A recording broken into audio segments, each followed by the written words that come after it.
Awesome. Real cool Pokemon Showdown. So when I first recorded the video, Pokemon Showdown showed the stats for Hisuian Zoroark being the same as regular Zoroark, but apparently that was just wrong now that we have like the data mine and the information's really coming out. So I don't think it really changes much about the video. We got 5 more speed that doesn't matter in Gen 9 and 5 more damage that might swing something, but the overall strategies are still the same, so I just need to make this quick re-upload. This is going to be your guide to using Hisuian Zoroark in Pokemon Scarlet and Violet. So competitively, this Pokemon is very strange because same ability, it just has the different typing, which is an absolutely insane typing. It took over 2 decades, to finally see normal Ghost in Pokemon, and it's just weak to Dark. That's it. And then we have immunities to normal, fighting, and ghost, so 3 immunities. At that point, you can't even be mad that we barely have any resistances. So we've talked about this typing when the Pokemon was revealed, and then like potential competitive shenanigans when home transfer finally worked with Pokemon Legends. But because of an event, it's just available inside of Pokemon Scarlet and Violet. So wild stuff. What else does it get? It has Bitter Malice. 100% chance to lower the target's attack by 1. So it's an interesting kind of utility move, and because it's a signature move, it has like weird power creep on other moves. So Bitter Malice is effectively chilling water, but you know, with stab for that Pokemon and then a higher base power.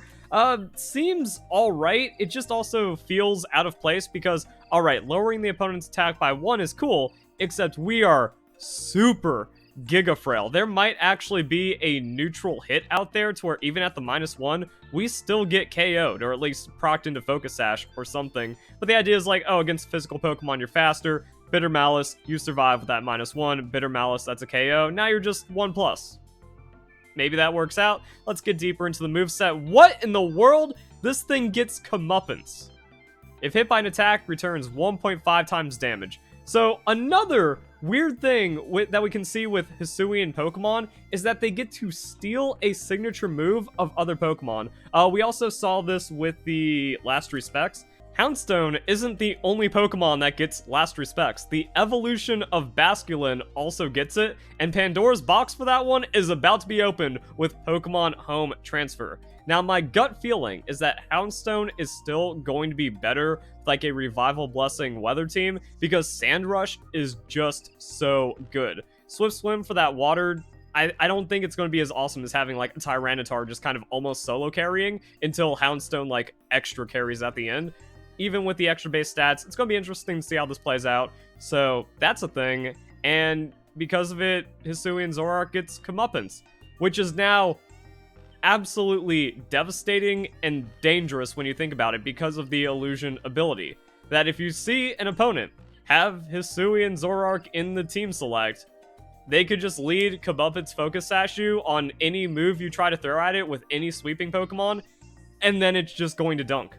However, this isn't going to be the strongest thing ever because it's only a 60 base hit points. So Zoroark coming in with that cheeky counter that you see from time to time on like the illusion counter, that's just better because 60 base hit points getting doubled then catches a lot more and then doesn't have the mirror coat, so can't play both sides. It's just kind of like this weird interaction. It also means like the idea of a utility Zoroark, like Giga Uber 1-for-1 is on the table, and that might be a moveset to consider, but let's go into some other options.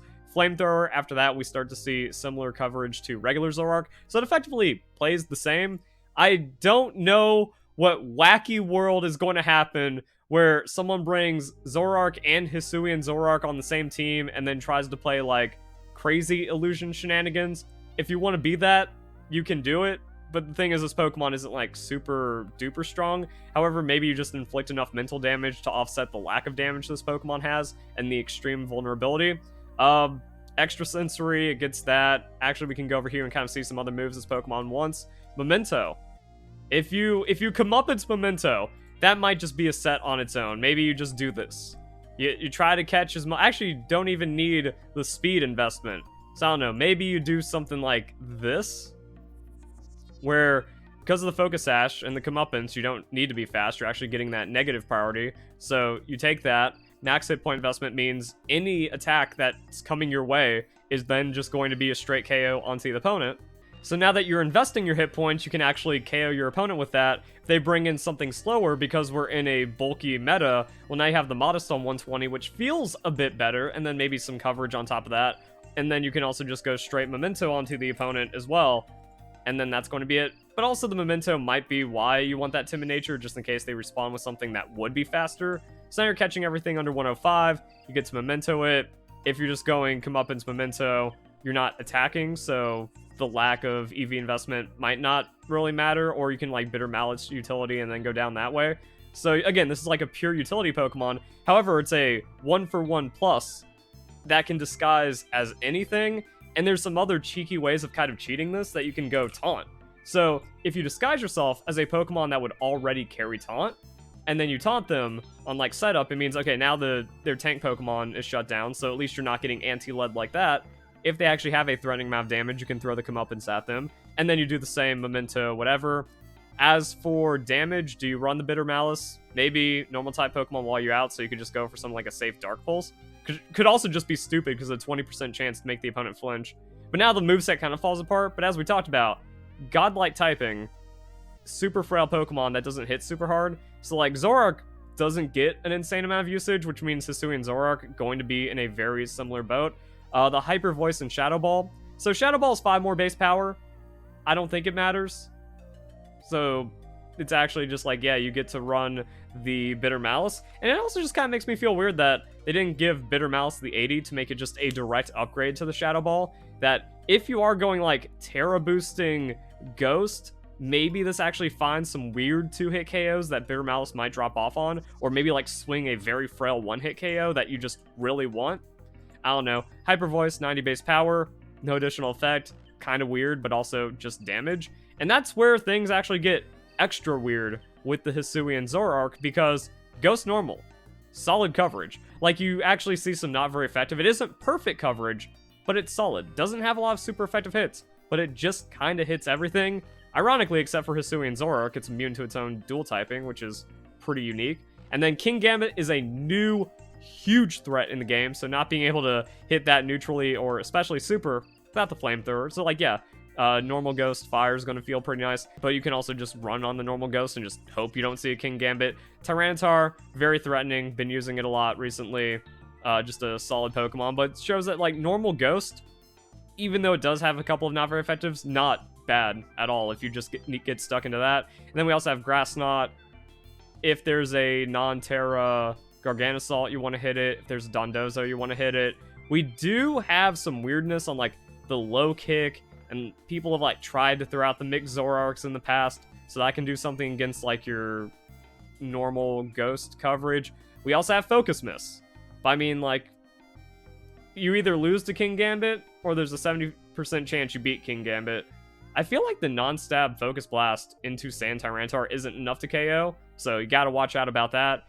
And then again, it's just mostly the stats and the power creep make this Pokemon feel pretty awkward. We can also just run some other nasty meme sets on this thing. You go Taunt. You just make this the super Giga Lead. You taunt the opponent, they're going for setup, now they don't, they're forced to switch out pretty much. That's a free nasty plot. You now have a 105 speed Pokemon that's rocking a +2, which is now very scary, especially if you go like Terra normal into Hyper Voice. That's just KOing everything. And then Bitter Malice for that extra pickup. Yeah, that's where I'm wondering, like, maybe the damage could matter on that nasty plot with the Bitter Malice. If you're running Focus Sash, the -1 doesn't really help you survive anymore. So that could be the Shadow Ball, that could be something else. But then we're kind of getting move slot syndromed, as we talked about. Unfortunately, you can't go fighting Hyper Voice, because then you're just totally immune by all Ghost-type Pokemon. And even, like, weird combinations are still going to be immune by the Hisuian Zoroark. But Ghost Fighting, still quote-unquote perfect coverage minus the Hisuian Zoroark. So that's actually something you can still run on the set, and then maybe that changes it around a bit.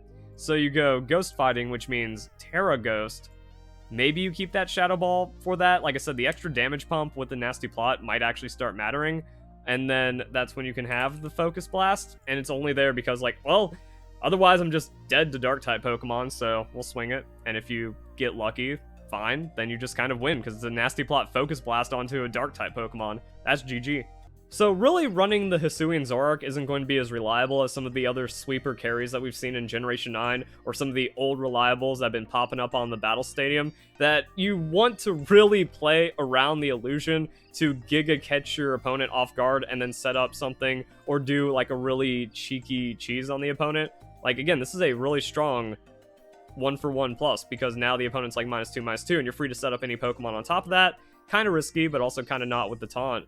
And maybe you only get the Bitter Malice down, but if it's a physical attacker, again, any setup Pokemon is happily taking a -1 opponent and then running away with the game. Terrestrialization opening up some more options for these Pokemon to find a bit more success, and this is just kind of strong set. However, I would have infinity respect for anyone that can pull this off.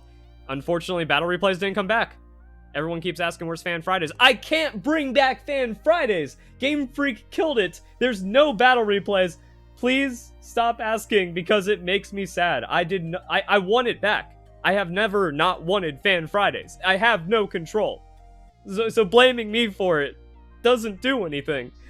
Another breakdown of Generation 9. Nice. And then because we're talking about Hisuian Zoroark, might as well give a little bit of idea for running Zoroark, since they are the same but also do different things. Like, just having a stab dark Pokemon means you're not immune by anything, whereas this has like the weird immunity interactions. And then maybe you can take it a bit further on the Zoroark, because it's mostly just, if you fake the opponent out and then taunt, you're just getting free setup. And because we are in a fissure, anti-setup, bulky meta, that actually brings a lot of power into the Zoroark. So you do taunt, nasty plot, and then Dark Pulse, the one-shots that you have. Terra Dark just really opens up. Like, Terra Dark means, oh, now we can get rid of that Life Orb and then just always have the Life Orb on our core damage. And then Endure Salak Berry means 105, but outspeeding everything because of +1. Now +2'd with the Nasty Plot. Depending on what's going on with the opponent, like, it's possible to fish for double Nasty Plot in these situations. The Endure kind of gives you that safety, and eventually you just run away on Dark Pulses. So this could be a really fun Zoroark set. Not calling it like super duper reliable always works, but man, this will chump someone, and then it just beats them. We've seen it. I've gotten chumped by some weird stuff in this ugly meta. Spathra just shutting me down immediately, and then the Terra fighting Farigiraf just having a super into everything on my team. So I mean, like, this just popping into the right composition with the right lead prediction, and you ruin a kid's day and you get the win. It's kind of neat. But there's still going to be some like weird vulnerabilities and interactions, so showing off the Zoroark set where you just kind of like do damage to the opponent. 120 special attack and something like Jolteon, not great. 110 special attack, stab specs, KOing your 60-60. That's how frail you are. It's not great, but Nasty Plot means Hyper Voice then becomes a one-shot on a 65-95, which is pretty good. And then also kind of showing like those Shadow Ball options where, okay, Shadow Ball with the Terra Ghost, boom, boom. You know, we KOing a lot. We hitting it. And then this is going to be the same damage for the Nasty Plot Dark Pulse Zoroark. Not great, only having like one offensive option, but it still has some interesting success, and like 20% chance that if a Pokemon resists you, you flinch them, and then you KO them, and then it didn't matter anyway. So you can still play some meme stuff. Maybe you find that second Nasty Plot, and that wins out on some resisted interactions. And then you're just kind of outspeeding everything. That's the dream. So there we go, guys. That is your Zoroark guide for Generation 9. If you enjoyed, don't forget to like, comment, share, subscribe, all of that cool stuff. I think we found some ideas for an interesting Pokemon that had the random handicaps that we see holding back some regional variants, but still can find some pretty solid success. So if you guys enjoyed the video, hope you all have a nice day. Thank you very much for watching.